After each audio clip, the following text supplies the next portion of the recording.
بسم اللہ الرحمن الرحیم۔ السلام علیکم۔ فرمان مصطفیٰ صلی اللہ علیہ وآلہ وسلم، حضرت علی رضی اللہ تعالیٰ عنہ فرماتے ہیں کہ رسول اللہ صلی اللہ علیہ وآلہ وسلم نے فرمایا کہ قربانی کے جانور کی آنکھ اور کان خوب دیکھ لیں کہ اس میں کوئی ایسا نقص نہ ہو جس سے قربانی درست نہ ہو، اور ہم ایسے جانور کی قربانی نہ کریں جو کانا ہو، جس کا کان سامنے سے کٹا ہوا ہو یا جس کا کان پیچھے سے کٹا ہوا ہو، اور نہ کسی ایسے جانور کی جس کے کان چرے ہوئے ہوں، اور نہ کسی ایسے جانور کی جس کے کان میں سوراخ ہو۔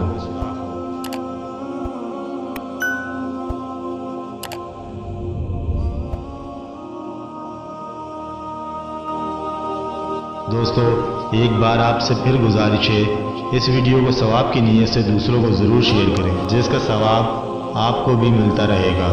جزاک اللہ۔ اجازت دیجیے، اللہ حافظ۔